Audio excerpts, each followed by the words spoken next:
Buenos días chicos de cuarto A y cuarto B de secundaria. Los saluda Miss Mariana Arias, profesora de comunicación, y vamos a empezar a hacer nuestras clases virtuales debido a la coyuntura que estamos viviendo por el COVID-19 o coronavirus, ya que debemos quedarnos en nuestras casas para proteger nuestra salud y por ende nuestra vida. El día de hoy le voy a dar una serie de pistas para que ustedes adivinen cuál es el tema que vamos a tocar. Y voy a empezar contándoles una historia que se llama El Monte de las Ánimas, cuyo autor es Gustavo Adolfo Bécquer. Esta historia cuenta dos primos, llamados Beatriz y Alonso, que salen de cacería junto con sus padres y tíos. Salen en Soria, eso sucede en la ciudad de Soria, en España, salen de cacería, y en el camino Alonso lanza una frase diciéndole a Beatriz que el día de hoy a las 12 de la noche los muertos salen y tocan las campanas cerca al Monte de las Ánimas. Beatriz le comienza a preguntar por qué dice eso y Alonso le dice que por favor le cuente. Alonso le dice que escuche la historia. Entonces Alonso le cuenta que habían dos pueblos que vivían ahí en ese monte. Eran los templarios, que eran nobles y religiosos, y los soldados de Soria. Entre ellos surgió una rivalidad, como un odio entre ellos, y un día se enfrentaron en una batalla campal que dejó muchos cadáveres. Todos los muertos estaban tirados alrededor de este monte. Desde ahí se dice que en la víspera del Día de Muertos, del 2 de noviembre, ellos salen y comienzan a caminar por ahí. Se escuchan los pasos, crujido de las botas, sus instrumentos de guerra a sonar, ¿no? Recordando esta fecha. Beatriz le cuenta esto a Alonso, pero como ya estaba a punto de oscurecer, se van, regresan a la casa y en la casa se quedan mirando los dos y ninguno hablaba. En eso Alonso le dice: prima, pronto nos vamos a separar porque yo ya me voy a ir a estudiar y me gustaría darte un regalo. Entonces Beatriz le dice que ya no podía aceptar ningún regalo porque su papá le había enseñado que las damas no debían aceptar nada de ningún caballero porque luego le van a exigir algo más.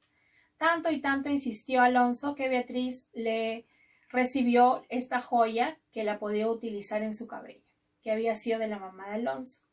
Entonces Alonso le dijo si le podía dar algo y Beatriz le dijo que ella le iba a dar, y le dijo si le podía dar algo y ella le dijo que le quería dar la cinta, pero que la cinta se le había caído justo en el Monte de las Ánimas. Así que Alonso salió presuroso y Beatriz corrió detrás de él y Alonso le dijo que él no era un cobarde y que iba a recuperar la cinta. Así que Alonso se fue, pasaron las horas, eran las 8, las 9, las 10, Beatriz se fue a dormir y no podía dormir, estaba muy nerviosa, sudaba, escuchaba en el exterior de su casa que habían crujidos de pasos y como que jalaban cadenas y no podía dormir y se volteaba. De pronto dieron las 12 campanadas y escuchó que subían los pasos por las escaleras, subían, seguían subiendo, se abrió su puerta y en eso sintió que alguien se reclinaba en su reclinatorio que tenía ella para orar en las noches y puso ahí una cinta azul. Ella no se dio cuenta quién había entrado ni qué cosa habían puesto. Se destapó la cara y vio una cinta. Al ver esto ella se quedó petrificada y cayó repentinamente al suelo. Al día siguiente entraron sus servidores y la encontraron que estaba muerta. Le dieron para darle noticia que Alonso había muerto esa noche en el Monte de las Ánimas y que había sido despedazado por lobos. Encontraron su cuerpo despedazado. Cuenta la leyenda en Soria, en España, que todos los 2 de noviembre sale el alma de Beatriz a caminar por la tumba de Alonso pidiéndole perdón por lo que le hizo. Bueno chicos, esta ha sido una leyenda de Gustavo Adolfo Bécquer y ahora les voy a leer otro texto y quiero que escuchen atentamente. Quiero que la sombra de un ala contar este cuento en flor, la niña de Guatemala, la que se murió de amor. Eran delirios los ramos y las orlas de reseda, y de jazmín la enterramos en una caja de seda. Ella le dio al desmemoriado una almohadilla de olor. Él volvió casado. ella se murió de amor. Ella, por volverlo a ver, salió a verlo al mirador. Él volvió con su mujer. Ella se murió de amor. Este es un texto poético que se llama La niña de Guatemala, del poeta José Martí. Entonces tenemos la leyenda de Gustavo Adolfo Bécquer y tenemos el texto poético La niña de Guatemala. ¿Adivinan cuál es el tema que vamos a ver hoy? Sí, yo creo que ya lo adivinaron. Es géneros literarios. Así que les pido que estén muy atentos a la explicación que les voy a dar a través de estas diapositivas. Géneros literarios. ¿Qué son los géneros literarios? Son los distintos grupos o categorías en que podemos clasificar las obras literarias según su contenido. Por ejemplo, en el texto que les he leído, les he contado, es El Monte de las Ánimas, está organizado por párrafos, ¿no? Y el otro texto, La niña de Guatemala, está organizado por estrofas. Tenemos una primera clasificación que hizo Aristóteles, ¿no? Donde los dividió de esa manera: épico, que narraba las hazañas de la guerra; lírico, que era muy subjetivo y el poeta contaba sus emociones y lo hacía con una lira, un instrumento musical; y dramático, que era un diálogo que era representado para el público. Tenemos una clasificación actual que es la que manejamos nosotros, ¿no? La clasificación es el épico narrativo, es decir, el épico se unió al narrativo. El épico que narraba las hazañas de las guerras se unió al narrativo que narra las historias en un lugar o en un tiempo. El lírico y el dramático o teatral. Vamos a ver ahora el género épico narrativo.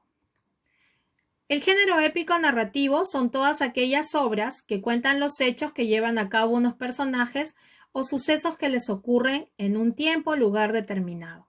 Tenemos a los escritores Gabriel García Márquez, Enrique Congrains, Mario Vargas Llosa, Ciro Alegría y Clemente Palma.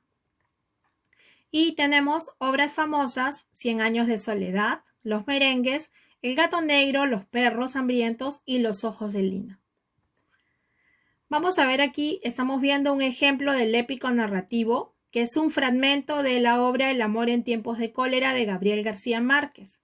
En este ejemplo del épico narrativo vemos que está estructurado en un párrafo, ¿no? Que es un lenguaje fácil de entender y es como si fuera una historia. Y además está expresado en prosa. Tenemos que el género épico narrativo tiene sus especies. La primera es la epopeya, que cuenta las historias que se dieron en la antigüedad en todo un pueblo, como por ejemplo la Ilíada y la Odisea. Los cantares de gesta, que cuentan las hazañas realizadas por los caballeros de la Edad Media, por ejemplo, el Cantar de Miocid. El cuento, que es una narración breve y de trama sencilla. Un ejemplo es Alienación o Gallinazo sin pluma.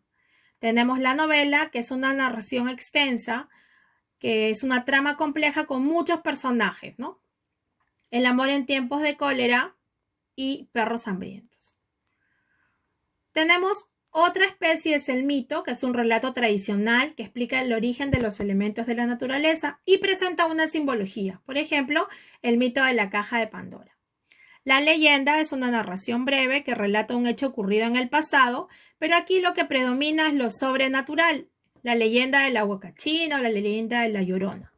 Y la tradición narra hechos del pasado, anécdotas, y lo cuentan con un lenguaje pintoresco. Por ejemplo, los mosquitos de Santa Rosa de Lima. Tenemos ahora lo que es el género lírico, que es en el que el autor quiere expresar todos sus sentimientos, sus emociones respecto a un ser o un objeto de inspiración. Es decir, comunica sus más íntimas vivencias. Tenemos entonces entre las obras famosas Trilce, de César Vallejo, Tristitia, de Abraham Valdelomar, Piedra Blanca sobre Piedra Negra, de César Vallejo, 20 poemas de amor y una canción desesperada, de Pablo Neruda, Blasón, de José Santos Chocano, La niña de Guatemala, de José Martí, La niña de la lámpara azul, de José María Eguren, y Oración por Marilyn Monroe, de Ernesto Cardenal.